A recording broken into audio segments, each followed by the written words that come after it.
Alhamdulillah, alhamdulillahil wasi'ah, a'tiyatuhul waqi'ah, aqdiyatuhul jami'ah, rahmatuhul balighah, hujjatuhul ladzi tafarrada bil wahidaniyah. Asyhadu an la ilaha illallah wahdahu la syarikalah wa asyhadu anna Muhammadan abduhu wa rasuluh la nabiyya ba'da. Allahumma shalli ala sayyidina Muhammad wa ala alihi wa sahbihi ajma'in. Amma ba'du fa ibadallah, usikum wa iyaya bitaqwallah faqad fazal muttaqun. Ittaqullaha haqqa tuqatih wa la tamutunna illa wa antum muslimun. Qala Allah Ta'ala fil Qur'anil Karim, a'udzu billahi minasy syaithanir rajim, bismillahirrahmanirrahim. Wa bi izzatika la uyanna lahum uyannahum ajma'in illa ibadaka minhumul mukhlasin. Sadaqallahul azim. Kaum muslimin sidang Jumaat yang berbahagia, mari kita bersyukur pada Allah Subhanahu wa taala. Dengan rahmat Allah dan dengan karunia-Nya, kita masih diberi oleh Allah kesempatan. Pertama, kesempatan menikmati hidup ini. Berarti Allah telah memberi kesempatan kepada kita. Pertama, kesempatan untuk menambah perbekalan, menambah ibadah. Ada kesempatan untuk bertaubat atas segala kesalahan. Ada kesempatan untuk melakukan salat Jumat hari ini. Salam dan salam pada Nabi besar kita, Nabi Muhammad sallallahu alaihi wasallam. Kaum muslimin sidang Jumat yang berbahagia, kata Rasulullah, as-salatu imaduddin. Salat itu tiang agama. Kaum muslimin, salat merupakan perjalanan rohani. Salat salah satu ibadah. Sembahyang salah satu ibadah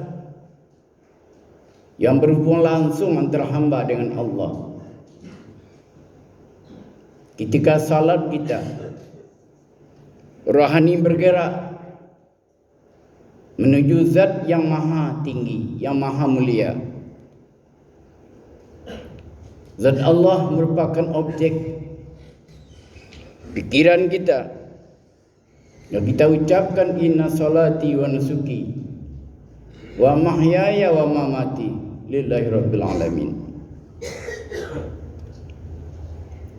Kaum muslimin yang berbahagia, di dalam Al-Quran itu dijelaskan, di antaranya orang yang beribadah secara ikhlas, beribadah secara lillahi ta'ala,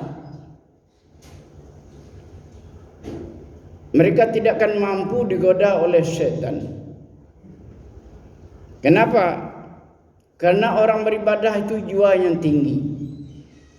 Orang ikhlas itu jiwa yang tinggi, tidak terjangkau oleh syaitan. Pengaruh syaitan, pengaruh jin tidak akan mampu. Kaum muslimin, iblis itu mengakui kepada Allah bahawa orang ikhlas itu tidak akan mampu dia menggoda. Karena jiwa dan pikirannya, orang yang salat bukan saja badannya rukuk dan sujud, tetapi hatinya, jiwanya menghadap Allah Subhanahu wa taala. Kaum muslimin yang berbahagia, firman Allah, "Fabi izzatika la'uwiyannahum ajma'in illa ibadaka minhumul mukhlasin." Demi kekuasaan Engkau, aku akan menyesatkan mereka semuanya. Ini kata iblis, kecuali hamba-hambamu yang ikhlas. Hambamu yang ikhlas di antara mereka. Kaum muslimin, jiwa orang yang salat itu perlahan bergerak meninggalkan keterikatan dengan syahwat. Jiwa dan cerah lepas dari suara-suara gaib. Pengaruh-pengaruh gaib tidak ada. Bagi orang ikhlas, tidak ada pengaruh jin, tidak ada pengaruh syaitan. Dan memang syaitan itu sejak dulu dia terlalu bekerja menggoda dan merayu manusia supaya terjerumus. Kalau perlu orang yang salat itu jiwanya melayang-layang kemana-mana. Kalau perlu orang salat itu katanya pikirannya selesai cepat. Kalau perlu orang yang salat itu tidak berzikir dia. Kalau perlu orang salat itu tidak ingat pada Allah.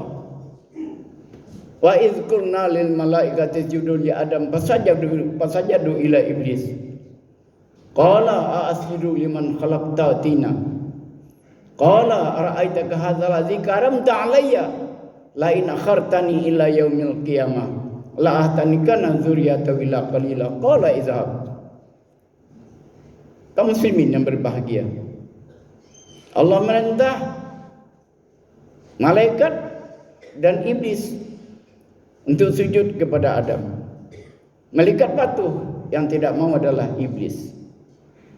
Masih membantah dia. Tidak mungkin ya Allah kami akan sujud kepada orang yang kau ciptakan dari tanah. Kami dari api. Ara'aitaka hadzal ladzi karamta 'alayya. Coba lihat ya Allah, katanya. Mana yang mulia? Kami yang mulia atau dia yang mulia? Kalau begitu wahai iblis, kehendak engkau apa? Kehendak kami lain akhartani ila yaumil qiyamah la atanikan dzurriyyatahu illa qalila. Hidupkan kami sampai akhir kiamat.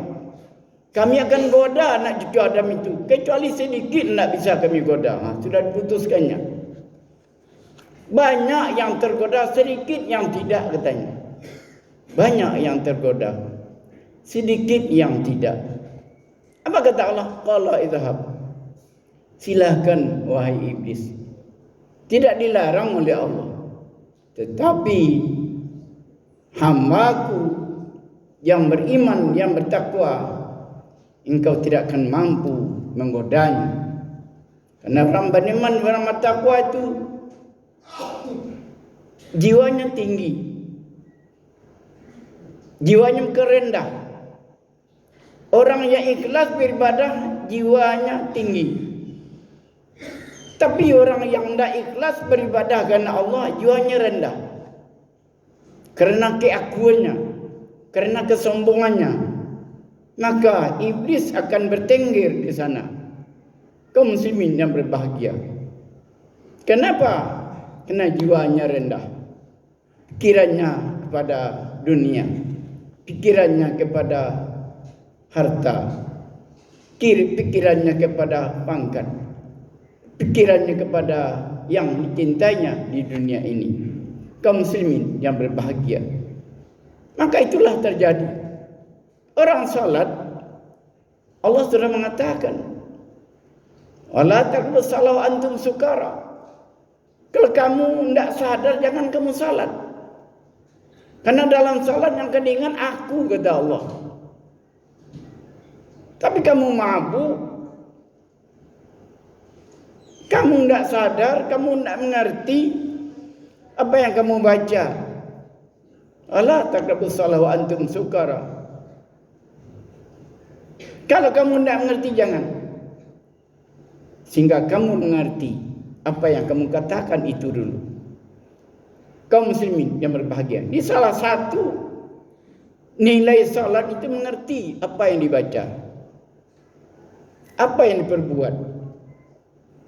Contohnya Allah melarang wala taqbasalu antum sukara. Berarti kamu tidak mengerti, kamu tidak sadar, jangan dilakukan. Berarti tidak ada nilainya. Kaum muslimin yang berbahagia, iblis akan juga menggoda orang-orang yang tidak mengamalkan perintah larangan itu. Allah melarang jangan dekati zina, tapi mereka dekati. Jangankan mengerjakan saja, kata Allah, mendekai saja dilarang. Berapa banyak yang dilarang Allah, termasuk larangan Allah kepada Nabi Adam. Jangan engkau dekati sajar kulti ini, didekati. Jangan engkau dekati harta anak yatim, didekati. Jangan engkau dekati perbuatan keji, didekati. Kenapa mereka begitu? Kena godaan iblis tadi. Kalau sudah iblis menggoda, orang akan hilang tujuan salat. Akan hilanglah tujuannya. Allah berfirman, innani anallah, la ilaha illa ana, fa'budni wa aqimis shalah li dzikri. Tujuan salat. Innani anallah, la ilaha illa ana, fa'budni wa aqimis shalah li dzikri. Aku ini Allah, kata Allah.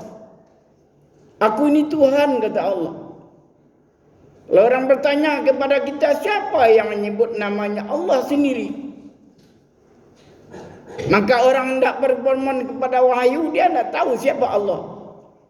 Tapi karena Al-Quran mengatakan, innani anallah, sungguhnya aku adalah Allah. La ilaha illa ana, tidak ada Tuhan kecuali aku. Fa'budni, sembahlah aku. Aqimis shalah li dzikri, kerjakan salat untuk mengingatku. Jangan melayang kemana-mana pikiran. Jangan kemana-mana hati kita. Badan kita salat namanya, jiwa tidak. Kalau badan salat ya, seluruh yang ada dalam diri kita harus salat. Semenjak dari ure, tulang, darah, daging, hati, jantung, lipu, ampadu, tak banak, muntagi, seluruhnya mengabdi kepada Allah. Inni wajjahtu wajhiya lillazi fatara samawati wal ardh hanifan musliman wa ma ana minal musyrikin. Kita hadapkan wajah diriku kepada Allah. Kita katakan kepada Allah, aku tidak orang musyrik ya Allah. Aku orang bertauhid ya Allah. Aku berakidah ya Allah. Kan itu kita katakan, wa ma ana minal musyrikin. Aku tidak mensyirikati engkau ya Allah. Kita ucapkan, kita nyatakan itu. Kaum muslimin yang berbahagia, ternyata yang dilarang Allah masih banyak dikerjakan oleh orang. Kenapa? Kena pengaruh nafsunya, kena pengaruh jin, kena pengaruh iblis dan setan. Itu mempengaruhi orang. Berhenti kerja mudah, tidak akan berhenti. Kaum muslimin yang berbahagia, sehingga Rasulullah mengatakan, man kana akhiru kalami la ilaha dakhalal jannah. Di akhir hayat orang mengucapkan la ilaha masuk surga, kata Nabi. Kenapa? Karena begitu godaan iblis sampai akhir hayat. Dia tidak akan senang selalu. Tidak akan senang dia menggoda orang, menyesatkan orang ini. Disesatkan dengan harta, disesatkan dengan pangkat, disesatkan dengan segala macam. Diberikan sifat-sifat tercela kepada orang yang oleh iblis. Ada sifat tercela seperti sifat dengki, seperti sifat khianat, seperti sifat sombong. benar sendiri akan diberikan oleh iblis. Tapi orang beriman, orang bertakwa, mereka tahu itu. Mereka tidak akan amalkan, mereka tidak akan patuhi goda-godaan iblis itu. Kenapa? Karena iblis itu adu mubin, musuh yang nyata. Kaum muslimin sidang umat berbahagia, oleh karena itu adalah ibadah salat ini. Mari jangan sampai salat ini, karena inilah pertimbangan pertama tentang amal di akhirat nanti, kata Nabi.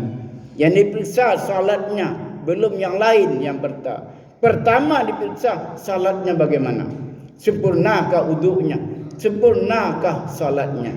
Ini yang ditanya nanti di yaumil mahsyar, baru ibadah-ibadah lainnya. Demikian khutbah kita. Barakallahu lakum fil Qur'anil azim wa nafa'ani iyyakum ma bi minal ayati wa dzikril hakim wa taqabbala minni wa minkum tilawatahu innahu wal ghafurur rahim.